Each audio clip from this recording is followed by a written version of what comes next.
Hi, everyone. It's a pleasure for us in another episode of the Tennis Talk Coaches Voices to have a great coach in our episode. Is with us, Claudio Pistolesi. Hi, Claudio. Hi, Fernando. Thank you for having me. It's a great pleasure to be with you, and all the best for everyone. I hope you had a great summer. Yeah.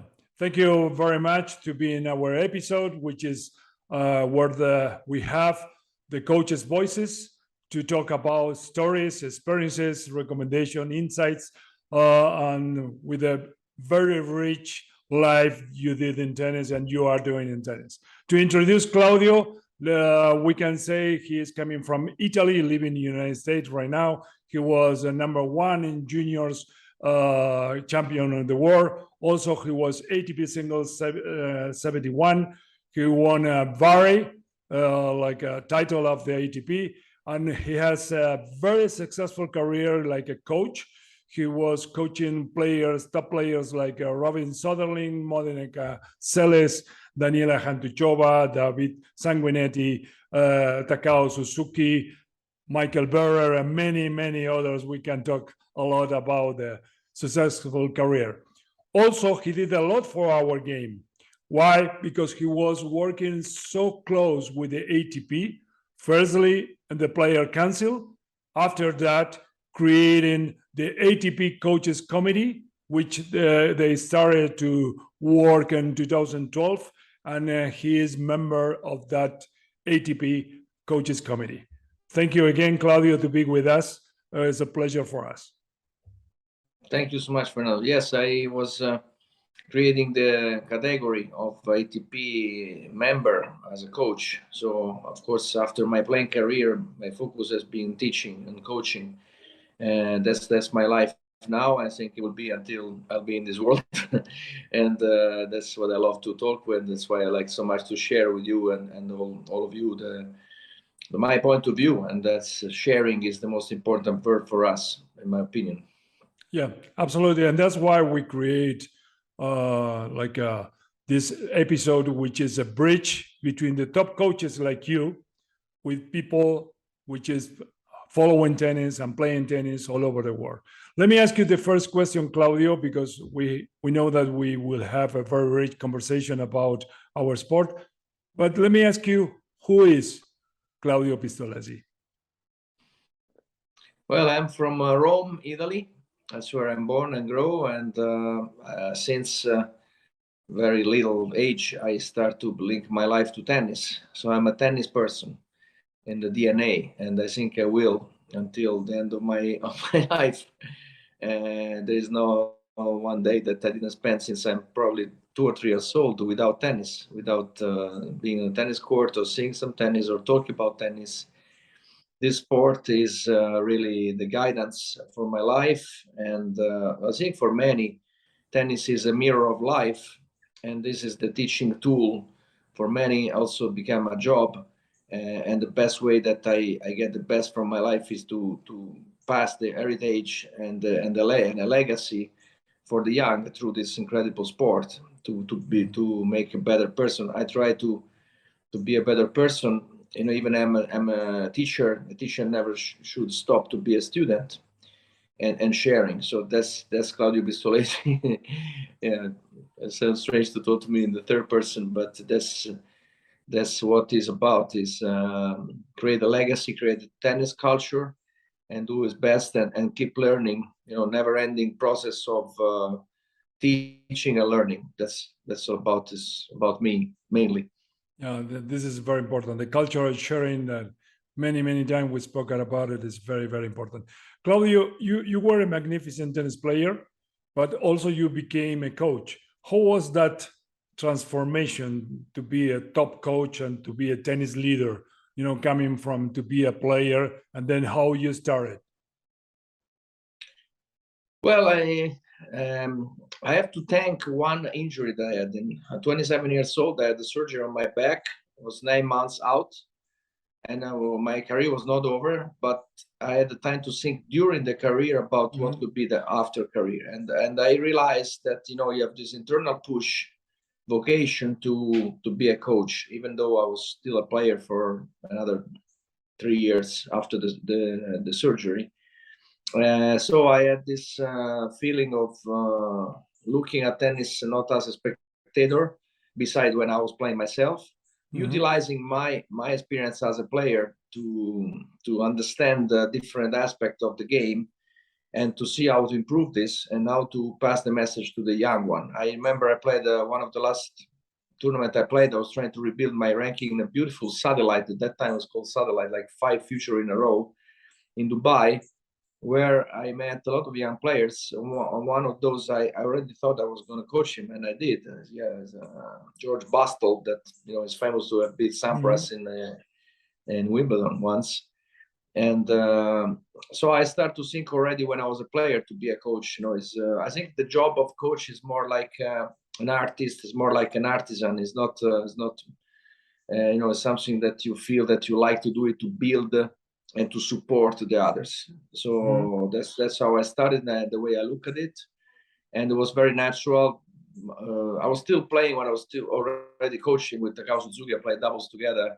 And we did very well for 1 year playing double together, but I was coaching him.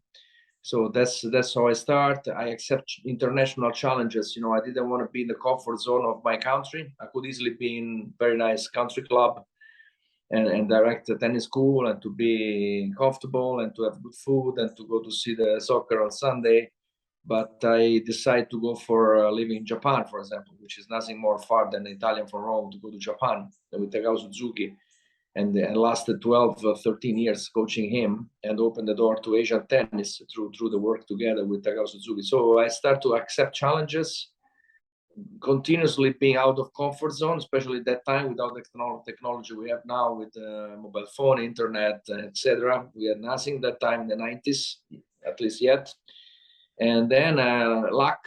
I had the luck to be called from Monica Seles that I was not coaching her. I was a practice partner, but I was on court with her. I was working with her. And I was pretty much, I think, an important element of the team that time when she won the Australian Open 96. It was incredibly lucky and privileged to be in court with Monica Seles. So that's how I started with Suzuki and Monica, and then I started creating a reputation as a name. And then David Sanguinetti came, another 10 years of coaching with great results, winning a lot of titles, beating Roger Federer and Roddick in the final 2 tournaments back to back. So many things rolled well, and I think the passion is what the passion and the internal push was never missing, and still not missing to do good things. So that's the key that was helping me to have good rewarding, incredible rewarding from my job on results, on achievements, on sharing, on contacts, on many aspects. Yeah, absolutely. And we know that you did a lot with the players and a very long career, a very successful career like a coach. And you transform yourself in a high-performing person. One of the key aspects to talk about coaches is how they help players to create that success, and then how they became high-performing person. And how many difficulties, how many challenges you face in that transformation, going to be a player, then to be a top coach like you are? Well, it's very natural, because if it's something about tennis, I don't make any effort to wake up in the morning and be already. First second I start thinking, and every day I'm already on tennis court, and never takes everything for granted, knowing that looking at how the world developed, because the world changes. Realizing that the time goes on and you get older, there's nothing to do, but the job doesn't have to get older. Technology goes on. One of the projects I'm following now, if I can say, is Sense Arena. Is incredible opportunity for everyone in tennis to play tennis in the virtual reality. This Sense Arena is a company so strong in ice hockey, and now investing a lot in tennis. I'm involved in that, and a partner of our company, GPTCA. And it's beautiful, regardless of my age. Now I'm 55, just turned 55, but doesn't matter. I want to be the first one on the new technology or news that the young, they're looking, and they are that's luckily, that's the beauty of tennis, is the dynamic. It never stops develop. We see also new players, Alcaraz, and even though we're coming from the era of incredible three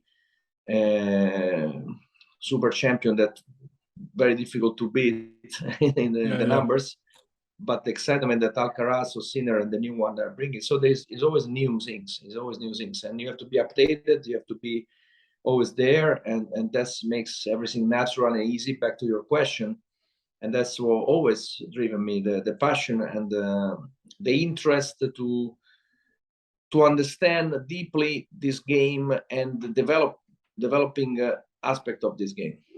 Yeah, we know about it, and you are right, which is related with my next question. No, what you talking about to be your best version of yourself? What it takes to develop yourself? Not talking only in terms of what you did like a coach. What do you take when you are working with a player? Which are the platforms to inspire every people to keep learning, keep growing? Which kind of a key aspect you can mention? Well, when you work with a player, it's very, very important to be honest at the beginning. If you believe in this player, so ask yourself why you want to coach this player. If the player come to you, I never went to any player to ask to coach him. I was requested to coach players, and that's the way I will keep it for the rest of my life. And once somebody comes, you have to be honest with yourself. You have to say, do you believe in these players? Because the key is to believe. If you believe, is nothing scares you. It takes time, but you set up the goals and the timing of achieving the goals that you set with the players and with the family, with everybody involved. And then everything is fine. You have to be strong to say no if either you don't really believe or you don't see yourself for the next. Because it takes a lot of weeks and months and years to do a job with the players. So different is if you run a school, that you are director of the school with your coaching team, that's a different story. But if we talk about private coaching, you have to believe in this player and to keep going. Regardless, if there is a mutual empathy, you cannot be without empathy, and then nothing scares you. But if you feel that there's not that empathy, or maybe you start, but after some time you realize that this is slow, or is not clear, or is not enjoyable what you're doing, you need to have the power, the strength to say no, or to stop to work with somebody. That's the toughest part.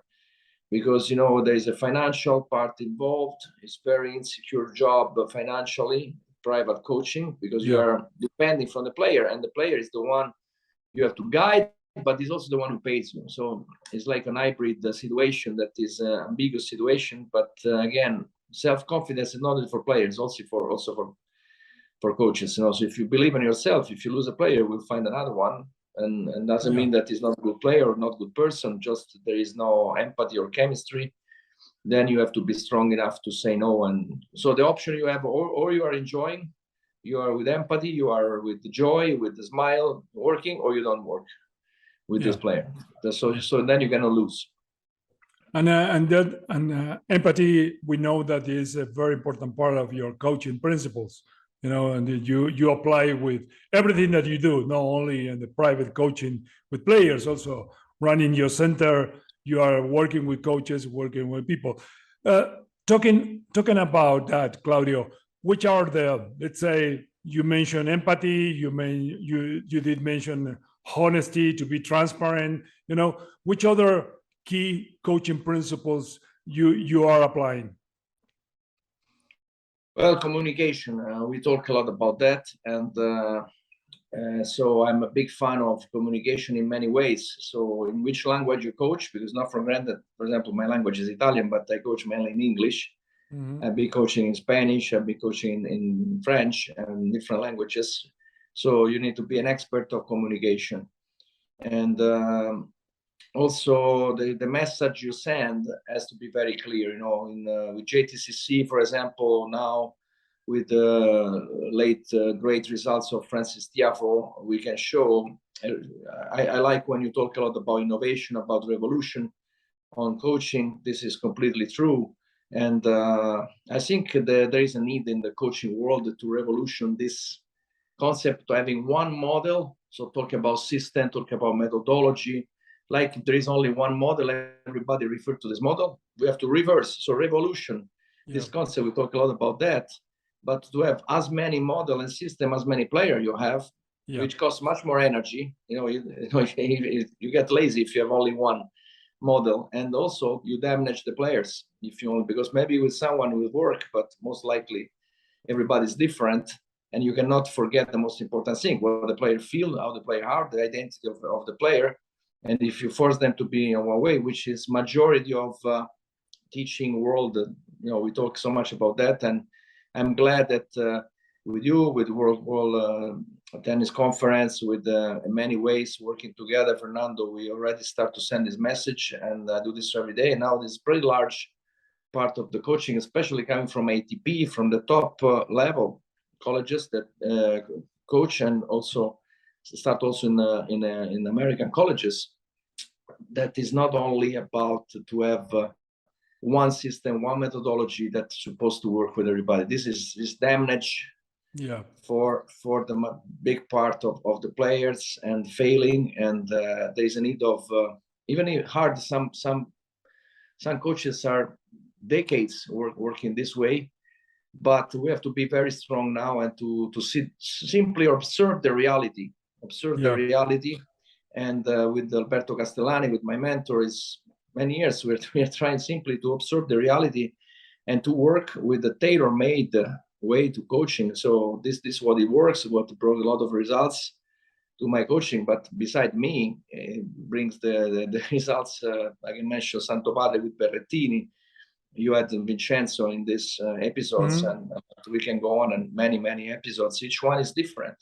Look at the story of Tiafoe, for example, story of Alcaraz with Ferrero. So each one is personalized, individual program. Each training should be personalized for, of course, talk about high level.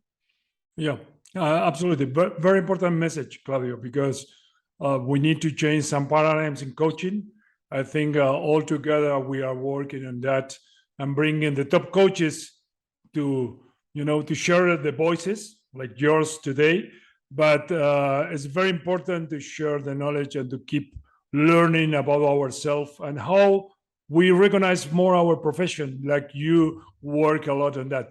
And let me ask you, which is related on that. Later on, we want to talk about the coaches committee and the ATP, how you created, how was that story. But let me ask you from your point of view, because we have a lot of coaches in the audience from different places of the world. What do you need to be a coach? Which are the key concepts, principles that you need to understand? Because, like you perfectly say, you are working firstly with a human being. Then that human being became a tennis player, no? Yes, you need to answer a question. So why I want to be a coach, and any other answer different than because I love it, then you better don't do it, because if you do for the money, or if you do because you want to travel, because you have a second purposes, then better you do another job. Simply, if you coach is because you love to be supported, like you are a doctor, you decide to be a doctor because you want to support the others. And you want to invest in yourself, because if you want to support the others, you have to be very strong yourself. So keep investing, studying, as I said, and never stop to be a student, knowing that you are not perfect at all. Always look yourself in the mirror, and if there is a need to change, you have to be strong enough to admit that there is a part of your character that can be improved. It's also important who you have next to you in your life. This is a difficult job, but it's a very important job. And sometimes it's underestimated the importance of the teachers. I believe in Japan for 5 years, and I don't know if you know, the only category of people or workers that they don't have the mandatory bowing in front of the emperor is the teachers. And they got it. The primary importance of teachers and coaches. Coaching means teaching. And so if you want to do this, is because you feel inside, you have internal push, you have enthusiasm, In Greek, enthusiasm is a word that comes from Greek. It means entes os. It means internal. Os is a god. You know, the Greek, they go everything with gods. Yeah. And there was the god of the passion. That's the passion that you are pushed inside from enthusiasm.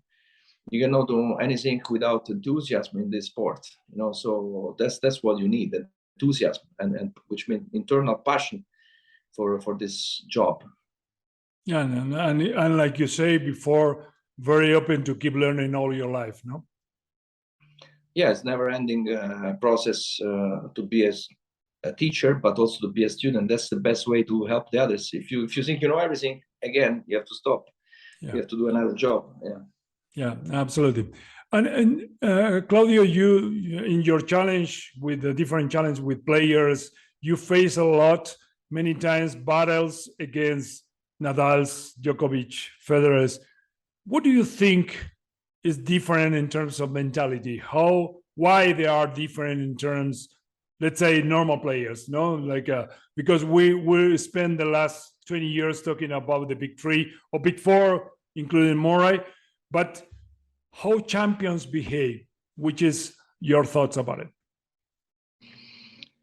Yeah, I mean, I want to start from the last thing you said. Murray you can include, but then you have to probably include Wawrinka as well, because it's not far from Murray as well. So I will consider these three that won over 20 majors. I love Andy Murray, don't misunderstand me. But these three, they made something different. And I think that all they have in their head is to get better. They're very fast. Maybe this is the difference with the others. They're very, very fast to forget what they won, and they don't even know how much they won. All they are focused is their game, their physical condition, and they get every inch of possibility of getting better. Each one in his own style. Nadal is different than Djokovic, is different from Federer. They're completely different, but this is beautiful that they're different. I am tired of who is better, Federer, Nadal, or Djokovic. I will not say. You know, these three are the same level, are the top of the world is history of the game, and they're, you know, if you go back in every sport, you go back in decades. The conversation can be still open with Rod Laver, Bill Tilden, but let's say the open era, these three, nobody, 20 titles is scary, or 22, and still there with chances to keep winning more, especially Nadal and Djokovic. And I think these three, they have only in the mind how they can get better. And they cannot care less about, no, they even, when I tell them, you won 20 slam, you win this, they don't even know. They don't even bother to talk about it. They don't want to waste time to look back at what they win. They just want to get better, you know, and that's maybe the difference with others. When I won the ATP, my only ATP event, I was so happy, and I think I didn't play the following tournament because I wanted to try to celebrate in my country, my city. It was a huge achievement, 19 years old. But that's why I was 71, and I could have been not only forehand and backhand. It's about the internal push again, and they forget. I had a lesson from Thomas Muster, was number one. I can tell you a little story if I can. Yeah, of course. He won Monte Carlo, 5 sets, and the next tournament was Munich in Germany, and it was first round against Perez Roldan. Was a very tough first round, and I was in the ATP office when he called. It was Sunday evening, and the tour manager said, "Hello, yes, I assume you called to play Tuesday, but of course you play Tuesday. You play the final now." I said, No. I'm calling to play Monday first match, 11 o'clock. You want to play because you want to just keep going. You know, you consider Monte Carlo Munich one big tournament. You know, it was not the final. It was in the middle of the tournament. So you want to win 3 in a row. And Monica Seles always tell me, said, you don't want to win one. You need to win 2 or 3 in a row. That's when I was not understanding well, you know. So the mentality is different. Not a coincidence. Both Thomas and Monica are number one. Yeah, of course. That's what makes a difference. And those three, even more, they are also able to manage. They manage the body to say no to tournaments, to have always the best peak performance when it's coming the majors, and not be too attracted from easy money. But you know, they long time ago stop thinking about the money. They solve the problem for the next probably 10 generations of their families. So they just want to get better. It's like an obsession, but good obsession. Yeah. For them to get better. I have a lot of people very close to me in their teams, and I love to hear a little bit of insider, but that's always the same conclusion for each one of them. What I can get to do better. And 36, I heard the Federer, 37 years old, say, I'm thinking of a long-term project. Well, 37, but it was really normal for him.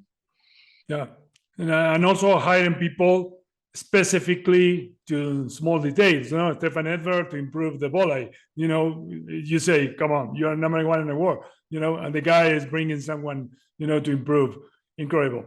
And Claudio, you did a lot of very good competitive projects with different players and also different cultures, which means a lot of abilities to communicate, to express your ideas with different kind of people. How was that journey? Yeah, it's a great question, because this is what I'm most proud of, to be able to be out of your comfort zone, which means your culture, you know, eat your food, have your timing for the day, speak your language. Tennis is the most universal international sport. So if you want to do it well, you have to be very international and universal, and to be open-minded enough to be not only go 1 week for the tournament to stay in the hotel, but I think what the life gave me, and I'm very proud of, is to absorb cultures. For example, the Japanese culture. Yeah. And the tendency when you put together two cultures is to take the best out, you know, each other from each culture. With Takao Suzuki, he got a lot from Italian culture. I got so much from Japanese culture, and this is the best. I say this a lot. Is the best medicine against racism. You know, you just have to know the other culture. With the nobody's better or worse. You just respect each other and get the best out of it, and then everybody improves. You know, it's a win-win situation, and tennis is an incredible tool again. I always say tennis should be included in the United Nations to unify people, to build bridges, and to get, you know, in every corner of the world there's a tennis court, tennis coach, tennis tournament, tennis players, and this is unique. I don't think another sport like this, you know, even huge sports like football, there's an area of the world that India or even the United States there is, but much less than other sports. Tennis is universal. This is our strength, that we have to keep it like this, and we have to be proud of it. Same, more or less the same rules from 100 and more years. And so that's the material, the racket, the strings get better, but they are more or less the same size, the same way. Things change, of course, but the tradition is incredible strength. There's some tournaments stay there over 100 years. Wimbledon, one for all, and so that's the way I look at it. Yeah, absolutely, and you did a lot of you are doing a lot of success about it. And let me ask you, Claudio, because you talk a lot about communication. We know that you study a lot. You went to the university. You keep learning all the time about how to improve the process, the communication process with players. And what do you think? Which kind of recommendation you can say for tennis people, for tennis coaches, which are in the audience, are key to create that communication channel with your player? Well, I'm a big fan of break down the meaning of the words, the vocabulary you use, the terminology. I think each coach should be an expert in teaching and make the player the best receiving meaning from which word you use. You know, concentration.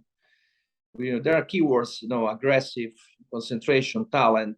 This is the most common words repeated in the tennis world. Pressure. So if each one of these, you know, we should talk a lot, long hours for that. But yeah, for sure. Each one of these words, I'm pretty sure there is a very good chance in many cases to not be, and especially from the young one, not be understood and absorbed well what meaning they have in the way from the mouth of the coach to the ear of the student. Things can change, you know, and there's a job of the coach to make sure that what arrived to the ear of the student is the same that come out of the mouth of the coach. So you have to be sure that you understand and explain the meaning of the words that you use. So, you know, when I say concentration, you know, there are 4 kinds of concentration, or aggressive doesn't mean to rush. There is very easy thin line to be misunderstanding in tennis communication. Or, for example, you say cross it down the line. I invent another term, is half cross, because if they put you outside the sideline and you go to the line, it's still cross. It's not as much cross. If you want to go from the right side to the back end of the opponent, if he's right-handed, it's not as much cross if you go to the forehand, but it's still cross. So to identify, I invent the term half cross. So you have to be even creative enough to create your own terminology and vocabulary to utilize, and your players, with time, they can immediately identify what you mean with one word. And now there is also finally, and I work very hard on that, fighting the ATP to have the legalization of coaching during the match. I mean, they're still in the trial time, but hopefully there will be soon permanent way to have legalized coaching during the match. So this will be huge. Also, another thing happened, if I can say, in the US Open, last US Open, is that they had the press conference with the Juan Carlos Ferrero, the coach of Alcaraz. And I remember one time the official press conference in the same seat where the player are with the coach. This is huge. That was really very important. Very happy about that. So very important. First time, I hope not the last. The coach in other sports, when Mourinho talks or Phil Jackson or coaches talks, is maybe very often more important than players. And that's, I don't see why it should not be the same in tennis. It's very, very important that people can understand the importance of to be in charge of your communication process with the player, and to create, like you say, a common language, common meaning, and even because, and now I want to go with what you did on the ATP. But let's talk firstly when you start to think and to create the ATP coaches committee, the membership, and how was that process? Well, we have to go back to 2010, when actually everything started from, in my mind, when I was coaching Takao Suzuki against Richard Krajicek. Remember Krajicek in Hong Kong? And I had a nice, fun conversation with the umpire there, that because I did like this, like breathing. I got a warning. My player got a warning for coaching because I was breathing. So then I started seeing that's absurd. I went to the supervisor, said, I have to breathe, you cannot stop breathing. Yeah, but this, you mean that is a message, but that's totally an interpretation. So I start to see that coaches have no voice. We didn't exist. It was not written anywhere that was his coach, but I was existing when was the time to give a fine with money. So how can I exist only when the player has to pay? So show me where is written that I'm the coach and I cannot even breathe because the umpire doesn't want me to breathe. So that's why I start to see we need to recognition, and there has to be criteria that you be recognized as a tennis coach. So ATP. So the ATP has to do the job. I have to say that the ATP staff did a great job, especially when I mentioned Fernando Sanchez, that he did an incredible job from day one in 2010. And then in 2 years process, I was able to go through the tournament board, the player council. Meanwhile, I was elected in the player council as coach representative, and then the board all together. So finally we had the category of, I'm the father of category of ATP coaches. So finally we have to exist. So if you exist, there's a list of ATP coaches that, with our crucial help of ATP staff, we build this category, ATP member as a coach. So from 60 now we are over 200, and there are all the names that you can mention. There are ATP coaches. There is an award. I also thought about having an award at the end of the year, the award of Coach of the Year, the award of Career Award that is every second year. That was won by Tony Roach, Bob Brett. Alberto Castellani got second. He's the best known ex-player to have this, for example. And so we have a recognition of this coaching ATP, and this, I think I have this recognition, the ATP, that I did the job to make this happen and to exist as a coach category. The importance of coaching is under the eye of everybody, so I think was needed to make this recognition from ATP, which is the highest government body of men's tennis professional. And then finally, after so many years, also from everything start, I can say the name, this Justus from Ireland is a very nice Feltus from umpire that he was smiling and it was very nice. It was not his fault because remember the final of U.S. Open Williams Osaka, the coaching rule ruined the final, so it was about time.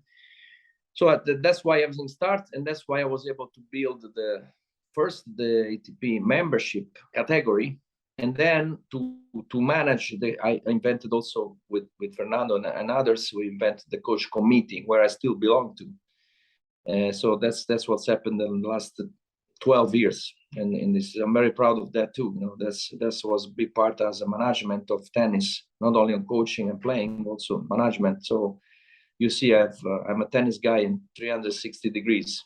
No, and it's very important what you did, Claudio, and of course Fernando Sanchez and all the team in the ATP working on that, because we need more recognition, we need more voices of the coaches, and that's why it was very good, Ferrero, doing the press conference after the match, because this is another thing which you can see in any sport. In any sport, coaches talking about strategy, about impressions, about insights.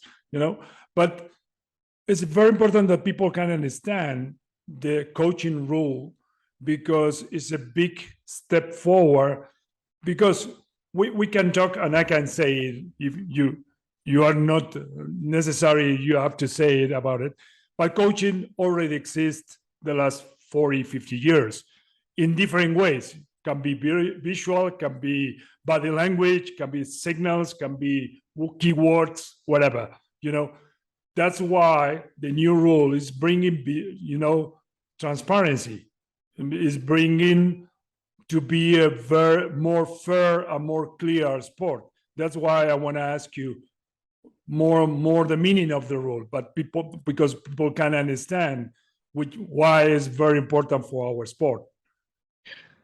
Yeah, I think as Moradoglu said, the coaching rule was before. I hope I can talk on the past. Was hypocrite. That everybody knew that it was not possible to control, and somehow the communication was there, even in theory shouldn't be there, either verbal and I understand that many friends. For example, John Lloyd said that it shouldn't be allowed because tennis is 1 against 1, and the player should solve the problem by himself. I understand that, I agree, but they have to be realistic. This is impossible to make it happen. So then you can unfair situation where somebody with no scruples, they keep communicating, and the others, they respecting the rules, they don't have this advantage of supporting. So there is no other way. It was no other way than to do that. And the umpire is very important, very, very happy for that, because, it's too much under their interpretation, which they're human being, and it was too large of a range to do mistakes. So, yeah, I think also mentioning the people that could make this happen through the years. I want to talk about one category in the ATP that is not enough promoted and thank and to understand what they do, which is tour managers. Tour managers is in the crossfire of the players in the tournament every single week. There are a couple. There is Fernando Sanchez coming from this world. He now is a head of player relation ATP, but he was a long time tour manager. Konstantin Erle, Thomas Schroeder, Arnaud Bruges-Davy, Pablo Juarez, Denis Zirkovic. And I really apologize if forgetting someone that is now new. That I know this role is incredibly important. We had in the past Andre Silva, that was great tour manager, and then became a player relation. He did an incredible job for many years in the ATP. Giorgio Di Palermo was tour manager, and then he was becoming a board member. So it's through the years, this role of tour manager is a key.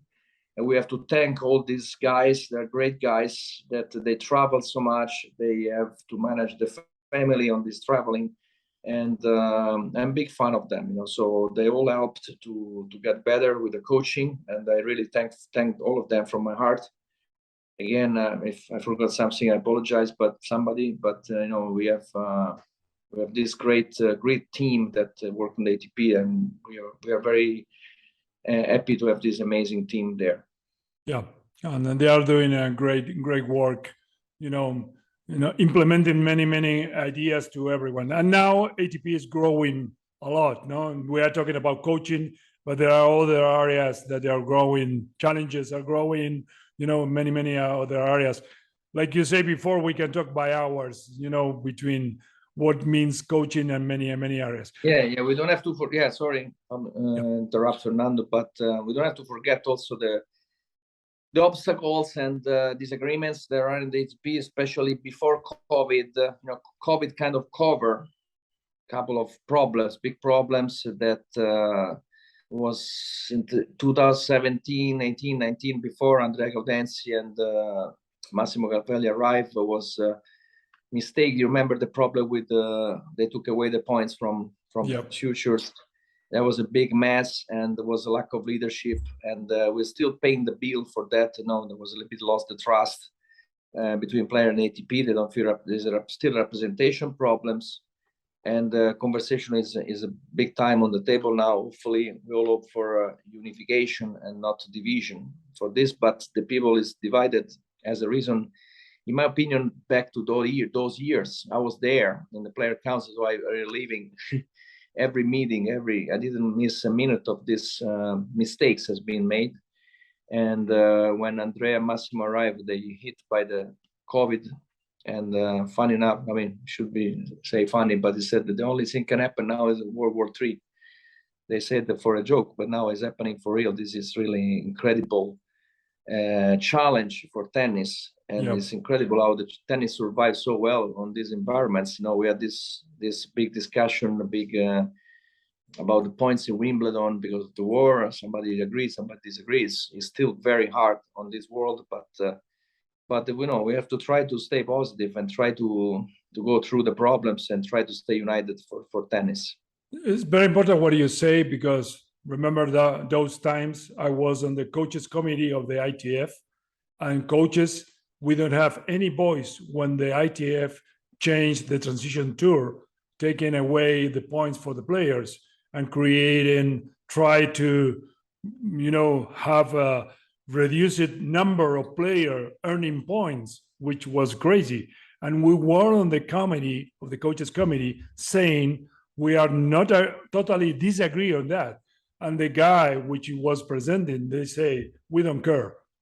Yeah. And we are that's one of the things that we need to keep evolving, think together, work together.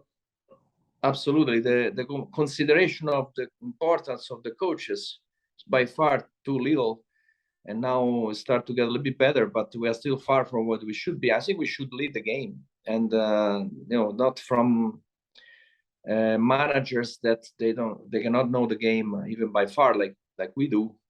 And they, instead of cooperate and learn, they sometimes this imposing, nothing that is imposed can be right. So I think that's to go through the coaches to the players, and it depends also on different situations, but in general the consideration of coaching and coaches that they deserve a spot in leading this game should be much bigger. Well, like I said before, we can talk by hours, Claudio, always with you. For sure. Let me ask you the two last questions.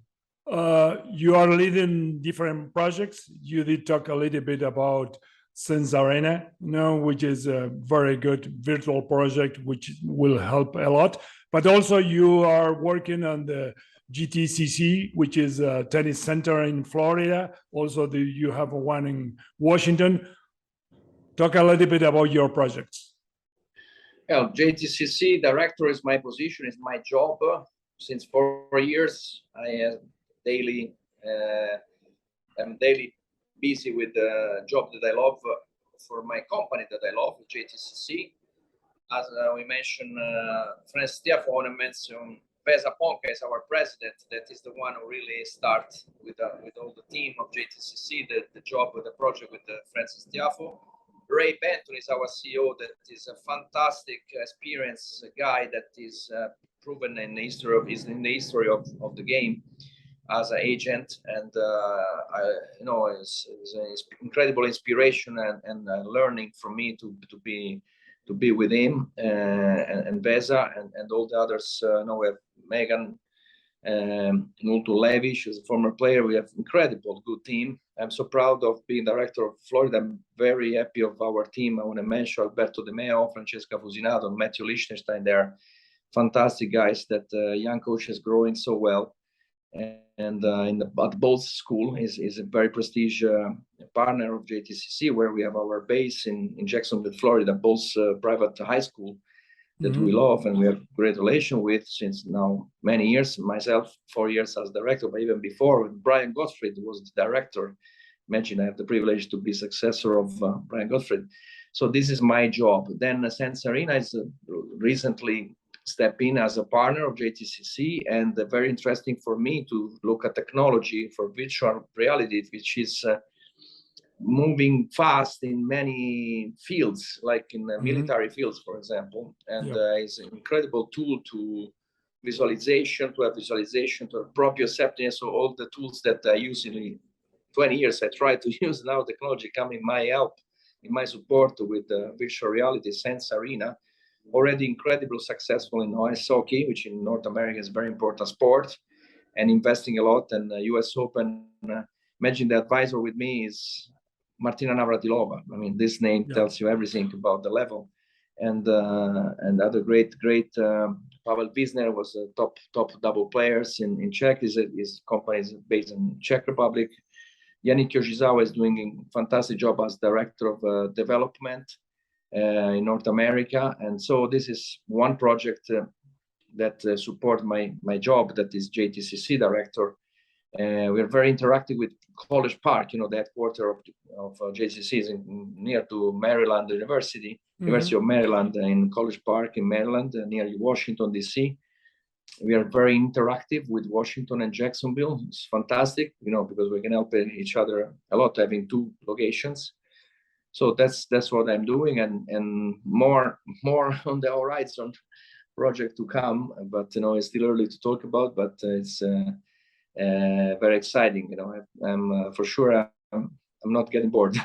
No, plenty of new challenges and actual challenges, which is very good. Last question, Claudio. Are you enjoying your journey in tennis? Absolutely, yes. I cannot be without. I mean, I cannot even think to be without the daily journey in tennis, and support the others, young players, young coaches, and building.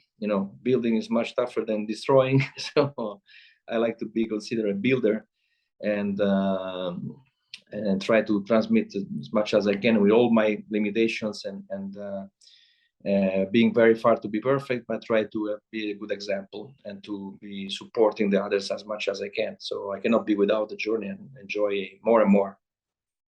Thank you very much, Claudio, to be a new episode of the Tennis Talk, where the coaches have a voice. And thank you very much for all the things that you did for tennis, you are doing for tennis, but more, Claudio, all the things you're going to do for tennis. Thank you very much. Thank you. Also, I'm thanking you for all you do, and to, like you said, to give a voice, very important, to the coaches. So this is a huge job. Thank you for having me. I look forward to work much more together, and congratulations for all you're doing, Fernando, now a couple of years, and give a value and consideration to the coaching world. So thank you. I also thanking you. Thank you for having me. Thank you, Claudio. We need to keep working together to rise the recognition of our profession, and probably for the next generation, let's think in the next 10 years, we can leave to them a better position than how we receive it, no? And for sure, we're going to do that like this. I want to say thank you also for our partners, Tennis One, GPTCA, Segal Intitute, which are creating this bridge with the top coaches, top leaders like Claudio. We love all of you. Thank you very much to be part of our Tennis Talk Coaches Voices episode. Thank you.